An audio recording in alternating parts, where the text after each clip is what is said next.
ಮೂಡಲಕೆರೆನ ಸುದ್ದಿ ವಾಹಿನಿಗೆ ಸ್ವಾಗತ. ಇದು ನಿಮ್ಮ ವಿಶ್ವಾಸ ಸುದ್ದಿಯ ಪ್ರತೀಕ. ನಮಸ್ಕಾರ. ನಮ್ಮೂರು ದೊಡ್ಡಮಾದಹಳ್ಳಿ ಅಂತ, ಆವಣಿ ಹೋಬಳಿ. ನಮ್ಮ ಆರೋಪ ಏನಂದರೆ, ನಮ್ಮ ಪಿತ್ರಾಜ್ ಆಸ್ತಿಗಳ ಮೇಲೆ ನಾವು ಕೋರ್ಟ್ಗೆ ನಡೆಯುವಾಗ ನಮ್ಮ ತಾತ ಮುತ್ತಾತನವರ ಆಸ್ತಿಗಳ ಮೇಲೆ ನಾವು ಹೋಗಿದ್ದಕ್ಕೆ ಅದು ನಮ್ಮ ತಾತ ಮುತ್ತಾತ ಆಸ್ತಿಗಳು 3 ಈಕ್ವಲ್ ಆಗಬೇಕು ಅಂತೇಳ್ಬಿಟ್ಟು ಸೇರಾಗಿತ್ತು ನಮಗೆ. ಅದರಲ್ಲಿ ಮತ್ತೆ ಒಬ್ಬ PDO ಆದ ವ್ಯಕ್ತಿ ನಮ್ಮ ಮೇಲೆ ಅಡಾಪ್ಟರ್ ಸನ್ನು ಅಂತ ಹಾಕ್ಕೊಂಡು ಇದು ಎಲ್ಲ ನಮ್ಮ ಕೋರ್ಟ್ಗೆ ಹೋಗಿ ನಾವು 96 ಕೇಸ್ ಹಾಕಿದ್ದೀವಿ, ನೋಡ್ಕೊಳ್ಳಿ ಡಾಕ್ಯುಮೆಂಟು. ಇಲ್ಲಿ ಅಡಾಪ್ಟರ್ ಸನ್ನು ಅಂತಿದೆ. ಮತ್ತು ಇವರು 96ರಲ್ಲಿ ನಾನು ಕೇಸ್ ಹಾಕಿದರೆ 97ರಲ್ಲಿ ನಮ್ಮ ಮುನುಸ್ವಾಮಿ ದೊಡ್ಡಪ್ಪ ಕಡೆಯಿಂದ ರಿಜಿಸ್ಟರ್ ಮಾಡ್ಕೊಂಡಿದ್ದಾರೆ. ಅವ್ರ ಹೆಸರು ಬಂದು ಜಯಪ್ಪ ಅಂತ. ಒಬ್ಬ PDO ವರದರಾಜ್ ಅವರು ತಂದೆ ಜಯಪ್ಪ ಅಂತ. ಇದು ರಿಜಿಸ್ಟರ್ ಪತ್ರ, ಈ ಸರ್ವೆ ನಂಬರಲ್ಲಿ. ಇದು EC ಆ ಡಾಕ್ಯುಮೆಂಟ್ಸು. ಮತ್ತು ಇದು ನಮ್ಮ ದೊಡ್ಡಪ್ಪ ಕಡೆಯಿಂದ ಕೊಂಡ್ಕೊಂಡಿರೋದು. ಇದು ಮತ್ತು ಜೈರಾಮುಲು ಅವ್ರ ತಂದೆಯ ಕಡೆ ಪೌತಿವಾಸ ಖಾತಾ ಮಾಡ್ಕೊಂಡು 3 ಜನ ಅವ್ರು ಪರಿಚಯ ಮಾಡಿರೋದು. ಇದರಲ್ಲಿ ಜಯಪ್ಪ ಅಂತ ಹೆಸರಿದೆ ಇದರಲ್ಲಿ. ಮತ್ತು ನಮ್ಮ ದೊಡ್ಡಪ್ಪ ಕಡೆ ಮಾಡ್ಕೊಂಡಿರೋ ಮನೆ ಸೈಟು ಪಂಚಾಯಿತಿಯಲ್ಲಿ ಅವರು ಖಾತಾ ಮಾಡಿ ಅವ್ರ ಹೆಸರು ರಿಜಿಸ್ಟರ್ ಆಗಿರೋದನ್ನು ಖಾತಾ ಮಾಡಿರ್ತಾರೆ. ಮತ್ತು ಒಂದು ತಾಲೂಕು ಪಂಚಾಯಿತಿನಿಂದ ಪಡೆದಿರೋ ಡಾಕ್ಯುಮೆಂಟ್ಸು ಜಯಪ್ಪ ಅಂತ ಅವ್ರ ಹೆಸರು. ಅವ್ರ ತಂದೆ ಹೆಸರು ವರದರಾಜ್, ಅವ್ರ ತಂದೆ ಹೆಸರು PDO ವರದರಾಜು, ಅವ್ರ ತಂದೆ ಹೆಸರು ಬಂದು ಜಯಪ್ಪ ಅಂತ. ಇಲ್ಲಿ ಎಲ್ಲ ಪಂಚಾಯತಿಲಿ ಪಡೆದಿರೋ ಡಾಕ್ಯುಮೆಂಟ್ಸು. ಮತ್ತು ಒಬ್ಬ ಅಧಿಕಾರಿದು ಪ್ರಮಾಣ ಪತ್ರದಲ್ಲಿ ಜಯಪ್ಪ ಅಂತ ಇದೆ ಹೆಸರು. ಇದು ಡಾಕ್ಯುಮೆಂಟ್ಸು. ಮತ್ತು ಯಾವುದೇ ಕಾರಣಕ್ಕೆ ನಮ್ಮ ಮುನುಸ್ವಾಮಿ ನಮ್ಮ ದೊಡ್ಡಪ್ಪನಿಗೆ ಸಂತಾನ ಇಲ್ಲ ಅಂತ ವಂಶವೃಕ್ಷ, ಇದು ಕಾಪಿ. ಮತ್ತು ನಮ್ಮ ಅಕ್ಕ ಅವರು ನಮ್ಮ ಮಗನಂದರು ಅವ್ರಿಗೆ ಖಾತಾಗೆ ಹಾಕಿದ್ರೆ ಅದಕ್ಕೆ ಅಬ್ಜೆಕ್ಷನ್ ಮಾಡಿದ್ದಾರೆ. ಇಲ್ಲೇ ತಹಶೀಲ್ದಾರ್ ಕೋರ್ಟಲ್ಲಿ RRTಯಲ್ಲಿ ಅದು ಹಾಕಿ ಅದರಲ್ಲಿ ಡಾಕ್ಯುಮೆಂಟ್ಸು ಇಲ್ಲಿ ನೋಡಿ ಲಾವೈ ಕಡೆಯಿಂದ ಡಾಕ್ಯುಮೆಂಟ್ಸ್ ಕೊಟ್ಟಿದ್ದಾರೆ. ಅದು ಕೇಸು ಅವ್ರು ಇದು ಮಾಡಿ ಅದನ್ನು ಅವಾಯ್ಡ್ ಮಾಡಿರೋದು ಒಂದು ಪತ್ರ.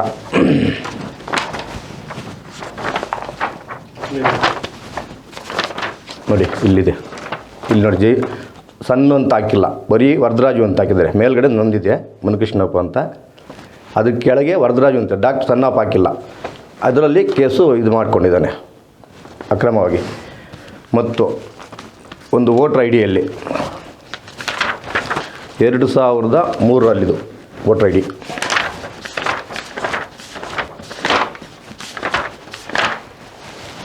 ಇಲ್ಲಿ ನೋಡಿ ಸರ್, ವರದರಾಜು ಜಯಪ್ಪ ಅಂತ ಇದೆ ಹೆಸರು ಒಂದು ವೋಟರ್ ID ಯಲ್ಲಿ. ಅದು 2003ದು, ಇದು 2015 ಇದು ಡಾಕ್ಯುಮೆಂಟು. ಅದೇ ವೋಟರ್ ID ಇಲ್ಲಿ ನೋಡಿ, ಅದು ವರದರಾಜು ಜಯಪ್ಪ ಅಂತಿದೆ. ಇದು 2004ದು. ಇದರಲ್ಲಿನೂ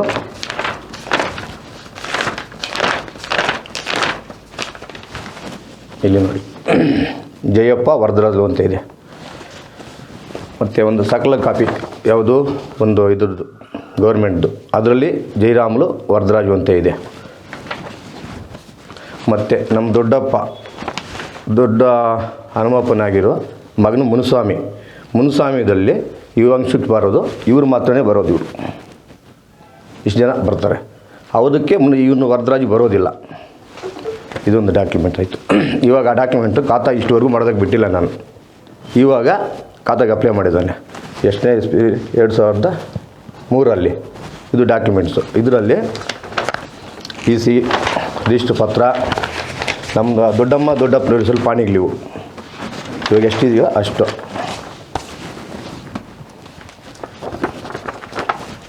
ಇದು ವರದರಾಜು. ನಾನು 2009ರಲ್ಲಿ ನನ್ನ ಕೇಸ್ ಗೆದ್ಕೊಂಡ ಮೇಲೆ 11ರಲ್ಲಿ ಅಪೀಲ್ ಹೋಗಿದ್ದಾನೆ. ಡಾಕ್ಯುಮೆಂಟ್ಸು, ಅದನ್ನ ಸಿಗ್ನೇಚರು, ಅದನ್ನ ಡಾಕ್ಯುಮೆಂಟ್ಸು.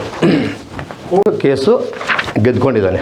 ಅಡಾಪ್ಟರ್ ಸನ್ನು ಅಂತೇಳ್ಬಿಟ್ಟು ಕೇಸ್ ಗೆದ್ಕೊಂಡು ಇಲ್ಲಿ ನೋಡಿ ಸಿಗ್ನೇಚರ್ ಅದೇ. ಇದು 2013ರಲ್ಲಿ ಕೇಸು ಇದು ಮಾಡಿದ್ದಾರೆ. ಈ ಕೇಸಿದು ನಮ್ಮ ದೊಡ್ಡಪ್ಪ ಅವ್ರ ಮಗನೇ ಅಲ್ಲ, ಕೇಸ್ ಗೆದ್ದಿದ್ದಾರೆ. ಅಡಾಪ್ಟರ್ ಸನ್ನು ಅಂತ ಹಾಕ್ಕೊಂಡಿದ್ದಾರಲ್ಲ, ಅದು ಕೇಸ್ ಗೆದ್ದಿದ್ದಾರೆ. ಡಾಕ್ಯುಮೆಂಟ್ಸ್ ಏನೂ ಇಲ್ಲ.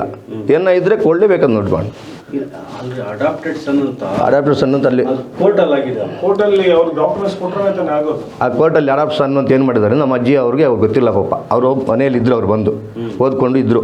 ಆ ಓದ್ಕೊಂಡಿದ್ದಾಗ ಅವ್ರು ಏನು ಮಾಡಿದ್ರೆ ಅವ್ರ ಹತ್ರ ಪರ್ಚೇಸ್ ಮಾಡ್ಕೊಂಡಿದ್ದಾರೆ. ನಾವು 96 ಕೇಸ್ ಹಾಕಿದ್ರೆ 97 ಪರ್ಚೇಸ್ ಮಾಡಿದ್ದಾರೆ ನಮ್ಮ ದೊಡ್ಡಪ್ಪ ಕಡೆಯಿಂದ. ಪರ್ಚೇಸ್ ಮಾಡಿ ನೀವೇ ಅಡಾಪ್ಟೆಡ್ ಸನ್ ಅಂತ ಹಾಕಿದ್ದೀರಾ? ನೀವೇ ಮಾಡ್ಕೊಂಡಿದ್ದೀರಾ ಜಮೀನು, ಒಂದು 4-5 ಐಟಮ್ ಮಾಡ್ಕೊಂಡಿದ್ದೀರಾ. ಅವಾಗ ನಿಮ್ಗೆ ಗೊತ್ತಿಲ್ಲ ಒಂದು ಅಫ್ಸಿಯಲ್ಲಾಗೆ, ನಮ್ಗೆ ಗೊತ್ತಿಲ್ಲ, ನಿಮಗೆ ಗೊತ್ತಿಲ್ಲ, ನಮ್ಮ ಅಜ್ಜಿಯವ್ರು ಓದಿಲ್ಲ, ನಮ್ಮ ತಂದೆಯವ್ರು ಓದಿಲ್ಲ. ನಾವು ಈ ಡಾಕ್ಯುಮೆಂಟ್ ಕಲೆಕ್ಟ್ ಮಾಡ್ತಿದ್ದೀವಿ. ಇವಾಗೆಲ್ಲ ಮಾಡೋ ಸತಿ ಈಗ ಸಿಕ್ಕಿದೆ. ಕೋರ್ಟಲ್ಲಿ ಏನು ಡಿಸಿಷನ್ ಆಗಿದೆ ಸರ್? ಕೋರ್ಟಲ್ಲಿ ಒಂದು ಕೇಸ್ ಒಳಗೆ ಗೆದ್ಕೊಂಡು ನಾವು ಅಪೀಲ್ ಹೋಗಿದ್ದೀವಿ ಹೈಕೋರ್ಟ್ಗೆ. ನಾವು ಈ ಡಾಕ್ಯುಮೆಂಟ್ ಎಲ್ಲ ತೋರಿಸಿ ಒಂದು ಕಂಪ್ಲೇಂಟ್ ಕೊಟ್ಟು ಅದನ್ನ ಯಾವ ಪ್ರಾಬ್ಲಮ್ ಈ ಥರ ಎಲ್ಲ ಕಿರುಕುಳ ಮಾಡ್ತಾನೆ, ಒಂದು PDO ಆಗಿ ನಮ್ಗೆ ತೊಂದರೆ ಮಾಡ್ತಾ ಇದ್ದಾನೆ. ಅದು ಈಗ ಜಡ್ಜ್ಮೆಂಟ್ ಇದೆ ಅಲ್ವಾ, ಅಡಾಪ್ಟೆಡ್ ಸನ್ ಅಂತ ಡಿಕ್ಲೇರ್ ಆಗಿದೆಯಾ? ಒಂದು ಕೋರ್ಟಲ್ಲಿ ನಮಗಾಗಿದೆ ಫಸ್ಟು, ಒಂದು ಕೋರ್ಟಲ್ಲಿ ಆತನಿಗಾಗಿದೆ. ನಮ್ಮ ದೊಡ್ಡಪ್ಪ ಚಿಕ್ಕವ್ರ ಮಕ್ಕಳು ಅಂತ ಹೇಳ್ಬಿಟ್ಟು ಇದು ಮಾಡ್ಕೊಂಡಿದ್ದಾರಲ್ಲ, ಅವಾಗ ಮಾಡಿದ್ದಾನೆ. ಅಡಾಪ್ಟೆಡ್ ಸನ್ ಅಂತ ಮಾಡ್ಕೊಂಡ್ಮೇಲೆ ರಿಜಿಸ್ಟ್ರ್ ಪತ್ರಗಳಿದಾವಲ್ಲ, 96 ನಾವು ಕೇಸ್ ಹಾಕಿದ್ದೀವಿ. 97 ಹೆಂಗೆ ರಿಜಿಸ್ಟ್ರ್ ಮಾಡ್ಕೊಂಡಿದ್ದೀರಾ? ಆ ರಿಜಿಸ್ಟ್ರ್ ಪತ್ರಗಳಿದಾವೆ, ಅದ್ರ ಮೇಲೆ ಹೋಗ್ಬೇಕಾಗಿತ್ತು ನೀವು. ಆ ರಿಜಿಸ್ಟ್ರ್ ಪತ್ರ ನಿಮ್ಮ ಏನು ಜಯಪ್ಪ ಅಂತ ನಿಮ್ಮ ತಂದೆ ಹೆಸರು, ನೀವು ಹೆಂಗೆ ಹೋದ್ರಿ? ನಮ್ಮ ಬುದ್ಧಿ ಇಲ್ಲ, ಹೋಗಿದ್ವು. ನಮ್ಮ ತಾತಂಗೆ ನಮ್ಮ ಅಜ್ಜಿಗೆ ಬುದ್ಧಿ ಇಲ್ಲ. ನೀವು ಎಜುಕೇಟೆಡ್ ಆಗಿ ನಿಮ್ಮ ಬುದ್ಧಿ ಇಲ್ವಾ? PDO ಆಗಿ ಸರ್ಕಾರಿ ಮೇಲೇ ಒಂದು ಕೋರ್ಟನ್ನೇ ದಿಕ್ಕಿದ್ದೀರ ನೀವು. ಕೋರ್ಟ್ಗೆ ಪಾಪ ನೀವು ಅಡಾಪ್ಷನ್ ಅಂತ ಹಾಕಿದ್ದೀರಾ. ನಮ್ಮ ಹತ್ರ ಡಾಕ್ಯುಮೆಂಟ್ ಸಿಕ್ಕಿಲ್ಲ ಅವಾಗ, ಇವಾಗ ಸಿಕ್ಕಿದ್ದಾವೆ. ನಾವೆಲ್ಲ ಕೊಡೋದಕ್ಕೆ ರೆಡಿ ಡಾಕ್ಯುಮೆಂಟ್ಸು. ಜಮೀನ್ ಗೆದ್ದಿರೋದಾ ಅಡಾಪ್ಟೆಡ್ ಸನ್ ಅಂತ? ಅಡಾಪ್ಟೆಡ್ ಸನ್ ಅಂತ ಡಿಕ್ಲೇರ್ ಆಗಿದೆ. ಜಮೀನ್ ಮೇಲೆ ಅಲ್ಲ, ಅಡಾಪ್ಟೆಡ್ ಸನ್ ಅಂತ ಡಿಕ್ಲೇರ್ ಆಗಿ ಎಲ್ಲ ವಾರಸುದಾರಾಗಿದ್ದಾರೆ. ಕೊಂಡ್ಕೊಂಡಿರೋದು ಒಂದೇ ಅಲ್ಲ, ಮತ್ತೆ ಅಡಾಪ್ಟೆಡ್ ಸನ್ ಅಂತ ಪಿತ್ರಾಯಿತ ಆಸ್ತಿಗಳಿದ್ದಾವೆ. ಎಲ್ಲ ಆಸ್ತಿಗಳ ಮೇಲೆ ಹಾಕ್ಕೊಂಡು ಇವಾಗ ಹೊಸದಾಗಿ ವಂಶವೃಕ್ಷ ರೆಡಿ ಮಾಡಿದ್ದಾರೆ. ಏನಂತ ಇಲ್ಲಿದೆ ನೋಡಿ, ಏನಂತಿದೆ? ವರದರಾಜು ನಮ್ಮ ತಂದೆ ತಾಯಿ ಮುನಿಸ್ವಾಮಿ ಮುನ್ರತ್ನಮ್ಮ ಅಂತಿದೆ. ಇದು ರೀಸೆಂಟಾಗಿ ಆಗಿರೋ ಕಾಪಿ. ಇದು ಕ್ಯಾನ್ಸಲೇಷನ್ ಮಾಡಿದ್ದೀವಿ. ಇದು ಕಾಪಿ ತಗೊಂಡಿದ್ದೀನಿ, ಅದು ರಿಜೆಕ್ಟ್ ಮಾಡಿಸಿದ್ದೀನಿ. ಇಲ್ಲಿ ನೋಡಿ, ನನಗೆ ಗೊತ್ತಾಗಿ ರಿಜೆಕ್ಟ್ ಮಾಡಿಸಿದ್ದೀನಿ ಕಾಪಿ. ಯಾರು ವರದರಾಜ್ ಇವರಲ್ಲ ಅಂತ. ಇಲ್ಲಿ ನೋಡಿ, ಅವ್ರ ಫೋಟೋ ಸಹ ಇದೆ. ಇಲ್ಲಿ ನೋಡಿ, ಏನಂತ ಮುನ್ಸ್ವಾಮಿರವ್ರ ಮಗ ಅಂತಿದೆ ನೋಡಿ ಇಲ್ಲಿ. ಈಗ ಈ ಡಾಕ್ಯುಮೆಂಟ್ಸ್ ನೀವು ಅಡಾಪ್ಷನ್ ಕೋರ್ಟ್ಗೆ ಸಬ್ಮಿಟ್ ಮಾಡಿಲ್ಲ? ಇಲ್ಲ, ಅದು ಸಿಕ್ಕಿಲ್ಲ ನಮ್ಗೆ ಡಾಕ್ಯುಮೆಂಟ್ಸ್ ಅವಾಗ. ಇವಾಗ ನಮಗೆಲ್ಲ ಸಿಕ್ಕಿರೋ ಡಾಕ್ಯುಮೆಂಟ್ಸ್ ಇಲ್ಲಿ ನೋಡಿ. ಏನಿದೆ, ಮುನಿಸ್ವಾಮಿ ಮುನ್ರತ್ನಮ್ಮನ ತಂದೆ ತಾಯಿ ಅಂತ ವಂಶವೃಕ್ಷ ಪ್ರಮಾಣ ಪತ್ರ ಒಂದು ಲಾಯರ್ ನ್ಯಾಮಾರಿಸಿದ್ದಾರೆ. ಯಾರು ನೋಟಿ ಲಾಯರ್ ನ್ಯಾಮಾರಿಸಿ ಮಾಡಿದ್ದಾರೆ. ಇಲ್ಲಿ ನೋಡಿ, ಅವ್ರ ಫೋಟೋ ಸಹ ಇದೆ.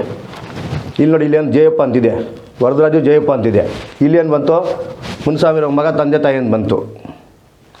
ಒಂದು ಅಫ್ಸಿಯಲ್ಲಿ ಈ ಥರ ಮಾಡ್ತಾ ಇದ್ಕೊಂಡು ನಮಗೆ ಇಲ್ಲಿ ನೋಡಿ, ಇನ್ನೊಂದು ಯಾರು ಹಾಕಿದ್ರು ಅದು ರಿಜೆಕ್ಟ್ ಆಗಿದೆ ಈ ಡಾಕ್ಯುಮೆಂಟ್ಸಲ್ಲಿ. ನಾನು ಅಕ್ತ ಮಾಹಿತಿಯಾಗಿ ಹಾಕಿ ಆ ಪೇಪರ್ಗಳೆಲ್ಲ ಕಲೆಕ್ಟ್ ಮಾಡಿದ್ದೀನಿ. ಎಲ್ಲಿ ಈ ಆಫೀಸಲ್ಲಿ, ಪಂಚಾಯತಿ ಯು ಆಫೀಸಲ್ಲಿ. ಇದು ನಾವು ಹೈಕೋರ್ಟಲ್ಲಿ ನಡೀತಾ ಇರೋದು ಡಾಕ್ಯುಮೆಂಟ್ಸ್. ಇದು ಏನದಕ್ಕೂ ನಮ್ಮ ಕಿರುಕುಳ ಕೊಡ್ತಾ ಇರೋದು. ಒಂದು ಅಫ್ಸಿಯಲ್ಲಿ ಹೋಗಿ ನಮಗೆ ಅನ್ಯಾಯ ಮಾಡಿ ಇದು ಮಾಡ್ತಾ ಇದ್ದಾರೆ. ಹೈಕೋರ್ಟಲ್ಲಿ ಏನಂತ ಹಾಕಿದ್ದೀರಾ ಸರ್ ನೀವು? ಸರ್, ಹೈಕೋರ್ಟಲ್ಲಿ ಇವಾಗ ಡಾಕ್ಯುಮೆಂಟ್ ಎಲ್ಲ ಸಬ್ಮಿಟ್ ಮಾಡಿದ್ದೀವಿ. ಹೈಕೋರ್ಟಲ್ಲಿ ಸಬ್ಮಿಟ್ ಮಾಡಿದಾಗ ಅವ್ರು ಇವಾಗೆಲ್ಲ ಹಾಕಿ ಇದು ಮಾಡ್ತಾ ಇದ್ದಾರೆ. ಹೈಕೋರ್ಟಲ್ಲಿ ಏನು ತೀರ್ಮಾನ ಆಗ್ತದೆ ಗೊತ್ತಾ, ಅದುವರೆಗೂ ಖಾತಾಗ್ಲಾಗಲಿ ಇನ್ನೊಂದು ಪರ್ಚೇಜ್ ಆಗಲಿ ಮಾರೋದಾಗಲಿ ಮಾಡಬಾರ್ದು. ಅದರಲ್ಲಿ ಏನು ಕೆಲಸನೂ ಮಾಡಬಾರ್ದು. ನಮ್ದು ಏನಿದು ಸೆಟಲ್ಮೆಂಟ್ ನಮ್ಮ ದೊಡ್ಡ ಚಿಕ್ಕವ್ರಿಗೆ ಆಗುತ್ತೆ. ಅಡಾಪ್ಷನ್ಗೆ ಆಗಲ್ಲ. ಅಡಾಪ್ಷನ್ ಡಾಕ್ಯುಮೆಂಟ್ ಪ್ರೂಫ್ ಕೊಡಿ, ನಾನು ಅದಕ್ಕೆ ರೆಡಿ ಇರ್ತೀವಿ. ತಪ್ಪು ಮಾಡಿದ್ರೆ ತಪ್ಪು ಒಪ್ಕೊತೀವಿ. ಇಲ್ಲ ನೀವು ಒಪ್ಕೊಳ್ಳಿ, ಅವ್ರ ಮೇಲೆ ಕ್ರಮವನ್ನು ತಗೊಳ್ಳಿ. ಅಧಿಕಾರಿಗಳು ನೋಡಿ ಡಾಕ್ಯುಮೆಂಟ್ಸ್ ಎಲ್ಲನೂ ನೋಡಿ ಅವ್ರಿಗೆ ಏನು ಶಿಕ್ಷೆ ಕೊಡ್ತಾರೋ ಅದನ್ನ ಏನು ಮಾಡಬೇಕು ಅಂತಿದ್ರೋ ಅದಕ್ಕೆ ಮಾಡೋಕ್ಕೆ ಸ್ವಲ್ಪ ನಮಗೆ ಇದು ಕೊಡಿ ಸ್ವಾಮಿ, ಸಹಕಾರ ಕೊಡಿ. ನಾವು ಒಂದು ಸ್ವಲ್ಪ ಮುಂದಕ್ಕೆ ಹೋಗೋದಕ್ಕೆ ಅದನ್ನ ಅಫ್ಸಿಯಲ್ ದುಡ್ಡು ಬರ್ಬೋದು. ನಮ್ಮ ಹತ್ರ ದುಡ್ಡಿಲ್ಲ ಸ್ವಾಮಿ, ನಮ್ಗೆ ಅನ್ಯಾಯ ಆಗ್ತಾಯಿದೆ.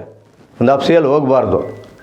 ಒಂದು ಡಾಕ್ಯುಮೆಂಟಲ್ಲಿ ಯಾವ ತಂದೆ ತಾಯಿ ಹೆಸರು ಇದ್ದುಕೊಂಡು ಇನ್ನೊಂದು ತಂದೆ ತಾಯಿ ಅಂತ ಹೆಸರು ಹೇಳಿ ಬಂದರು. ಹೆಂಗೆ ಹೋದ್ರು ಕೋರ್ಟ್ಗೆ, ಅವ್ರ ಹತ್ರ ಏನು ಡಾಕ್ಯುಮೆಂಟ್ ಇದೆ ಕೊಡಲಿ. ಇಲ್ಲ, ನಾವು ಕೊಡ್ತೀವಿ. ನಮ್ಮ ಅಜ್ಜಿ ಆಗಿರ್ಬೋದು, ನಮ್ಮಪ್ಪ ಆಗಿರ್ಬೋದು, ಅವರು ಅಡಾಪ್ಷನ್ ಅಂತ ಅವಾಗ ಮನೆಯಲ್ಲಿ ಓದ್ಕೊಳಕ್ಕೆ ಬಂದಿರೋದು ಅಷ್ಟೇ. ಅವ್ರಿಗೆ ಗೊತ್ತಿಲ್ಲ. ಕೇಸಲ್ಲಿ ಅವ್ರು ವರ್ಷತ್ತೋದ ಮೇಲೆ ಅಡಾಪ್ಷನ್ ಅಂತ ಇದನ್ನ ಹಾಕ್ಕೊಂಡಿದ್ದಾನೆ. ಅವ್ರು ಹಾಕಿದ್ದಾರೆ ಅಡಾಪ್ಷನ್ ಇರ್ಬೋದು ಅಂತ, ಅವ್ರಿಗೆ ಗೊತ್ತಿಲ್ಲ.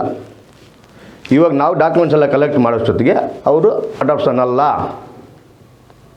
ಅಂತ ಇದು ಬಂದಿದೆ. ಅದಕ್ಕೆ ಏನು ಕ್ರಮ ತಗೊಂಡು ಏನು ಇದು ಮಾಡಬೇಕು ಅಂತಿದ್ರೆ ನಾವೊಂದು ನೀವು ಸಂಘಕ್ಕೆ ಮನವಿ ಕಂಡುಕೊಂಡು ಒಂದು ಇದು ಮಾಡ್ತಾಯಿದ್ದೀವಿ ಸರ್. ಈಗ ಊರವರಾಗ್ಲಿ ಇದಾವ್ರು ಏನಾದ್ರು ದತ್ತು ಸ್ವೀಕಾರ ಮಾಡ್ಕೊಂಡಿದಾರಾ? ಇಲ್ಲ ಇಲ್ಲ ಅಂತದೇನಾದ್ರು ಜರುಗಿದೆ? ಏನಿಲ್ಲ. ನಿಮ್ಮ ಆರೋಪ ಮಾಡ್ತಿದ್ದೀರೋ ಹ್ಞೂ ಅಧಿಕಾರಿಯ ದತ್ತು ಸ್ವೀಕಾರ ಏನಾದ್ರು ಆಗಿ ನಡೆದಿದೆಯಾ? ಇಲ್ಲ, ಯಾವುದ್ರಾಗಿಲ್ಲ. ಊರವ್ರು ಏನ್ ಹೇಳ್ತಾರೆ? ಊರವ್ರು ಏನಿಲ್ಲ, ಅವ್ರಿಗೆ ಗೊತ್ತಿಲ್ಲ ಪಾಪ. ಊರವರು ಅವ್ರು ಇರೋದು ಗೊತ್ತು, ಬಂದು ಅವ್ರು ಓದ್ಕೊಂಡಿದ್ದಾರೆ, ಒಂದು ಡ್ಯೂಟಿ ಕೆಲಸಕ್ಕೆ ಸೇರಿಸಿದ್ದಾರೆ. ನಮ್ಮ ದೊಡ್ಡಪ್ಪ ಕೆಲಸ ಗೌರ್ಮೆಂಟ್ ಅಫ್ಸೇಲ್ ಮಾಡಿದ್ದಾರೆ, ಅಷ್ಟು ಮಾತ್ರ ಇದು. ಅವ್ರ ಅಪ್ಪ ಅಮ್ಮ ಯಾವರು ಸ್ವಂತ? ಆಂಧ್ರ, ಅವರು ಬಂಡಳ್ಳಿ ಕೊಟಾಲ್ ಹತ್ರ. ಅವ್ರು ಇದಾರ ಈಗ? ಅವರಪ್ಪ ತಿರೋಗಿರ್ಬೇಕು ಸರ್, ತಿರೋಗಿದ್ದಾರೆ. ಅವ್ರ ಅಪ್ಪ ಅಮ್ಮ ತಿರೋಗಿದ್ದಾರೆ. ಅವ್ರ ಅಪ್ಪ ಹೆಸರಲ್ಲಿ ಆಸ್ತಿ ಇತ್ತು ನಮ್ಮೂರ ಹತ್ರ, ಅದು ಮಾರಿದ್ದಾರೆ. ಅವರಪ್ಪ ಪ್ರತಿ ವರ್ಷ ಖಾತಾ ಮಾಡಿಕೊಂಡು 3 ಜನ ಮಕ್ಕಳು ಜಯಪ್ಪನ ಮಕ್ಕಳು ಅಂತ ವರದರಾಜು, ಒಬ್ಬರು ಹರಿಬಾಬು, ಇನ್ನೊಬ್ಬರು ಪ್ರಕಾಶ್ ಅಂತೇನು, ಅವರು 3 ಜನನು ನಮ್ಮೂರ ಹತ್ರ ಜಮೀನು ಕೊಂಡ್ಕೊಂಡಿದ್ದು ಅಲ್ಲಿ ಮಾರಾಟ ಮಾಡಿದ್ದಾರೆ. ಆವಾಗ ಜಯಪ್ಪ ಅಂತ ಹೆಂಗೆ ಬಂತು? ನಮ್ಮ ಆರೋಪ ಏನಂದರೆ 90s ನಾವು ಕೇಸ್ ಹಾಕಿದ್ವಲ್ಲ, 97 ರಿಜಿಸ್ಟರ್ ಮಾಡ್ಕೊಂಡಿದ್ದೀರಾ ನಮ್ಮ ದೊಡ್ಡಪ್ಪ ಕಡೆಯಿಂದ, ಮುನ್ಸ್ವಾಮಿ ಕಡೆಯಿಂದ ವರದರಾಜು ಅವ್ರು ಮಾಡ್ಕೊಂಡಿದ್ದಾರೆ. ವರದರಾಜು ಅವರಪ್ಪ ಯಾರು? ಜಯಪ್ಪ. ಪತ್ರದಲ್ಲೇ ಇದ್ದಾವೆ ಪತ್ರ, ಡಾಕ್ಯುಮೆಂಟ್ಸು. ಅವ್ರು ಮಾರಾಟ ಮಾಡೋದು ಒಂದು ಆಧಾರ್ ಕಾರ್ಡ್ ಆಗಲಿ, ಒಂದು ಇದಾಗಲಿ, ಮುನ್ಸ್ವಾಮಿ ಅಂತ ತೋರಿಸ್ಲಿ, ನಾವು ಬೇಕಾದ್ರೆ ಏನು ಮಾಡ್ಕೊಂಡು ನಿಂತಿರ್ತೀವಿ. ಏನು ಹೇಳ್ತೀರಾ? ಅತನ ಮೇಲೆ ಕ್ರಮ ತಗೊಬೇಕು, ಅದನ್ನ ಸಸ್ಪೆಂಡ್ ಮಾಡಬೇಕು ಅಂತ ನಮ್ಮ ಮನವಿ ಸ್ವಾಮಿ. ಕಂಪ್ಲೇಂಟ್ ಮಾಡಿದ್ದೀರಾ? ಕಂಪ್ಲೇಂಟ್ ಇನ್ನು ಇವಾಗ ಫಸ್ಟ್ ನಿಮ್ಗೆ ಮಾಡಿದ್ದೀನಿ, ಮತ್ತು ಇನ್ನು ಇವ್ರಿಗೂ ಎಲ್ಲ ಕೊಡ್ತೀನಿ, ಮತ್ತು ಕಂಪ್ಲೇಂಟು ಮಾಡ್ತೀನಿ. ಮತ್ತು ಅದಾಗ್ದಿರ ನಾವು ಅಲ್ಲಿ ಲೋಕಾಯುಕ್ತ ಆಫೀಸ್ಗೆ ಕೊಡ್ತೀನಿ, ಮತ್ತು ಅಲ್ಲಿ ಹೆಡ್ ಆಫೀಸ್ ಕೋಲಾರಲ್ಲಿದೆ, ಅಲ್ಲೂ ಕೊಡ್ತೀನಿ ಡಾಕ್ಯುಮೆಂಟ್ಸು ನೋಡಿಸಿ. ಅಲ್ಲಿನೂ ಅದನ್ನ ಮಾಡಿರೋ ಅನ್ಯಾಯಕ್ಕೆ ನಮ್ಗೆ ಪರಿಶೀಲನೆ ಮಾಡಿಕೊಡಿ ಸ್ವಾಮಿ ಅಂತ ನಾವು ಮನವಿ ಕೊಡು. ಮೂಡಲಕಿರಣ ಯೂಟ್ಯೂಬ್ ಚಾನಲ್ ಅನ್ನು ತಪ್ಪದೇ ಸಬ್ಸ್ಕ್ರೈಬ್ ಮಾಡಿ, ಲೈಕ್ ಮಾಡಿ, ಶೇರ್ ಮಾಡಿ. ನಮ್ಮ ಮುಂಬರುವ ಎಲ್ಲಾ ವಿಡಿಯೋಸ್ಗಳಿಗಾಗಿ ಪಕ್ಕದಲ್ಲೇ ಇರುವ ಬೆಲ್ ಬಟನ್ ಅನ್ನು ಒತ್ತಿ.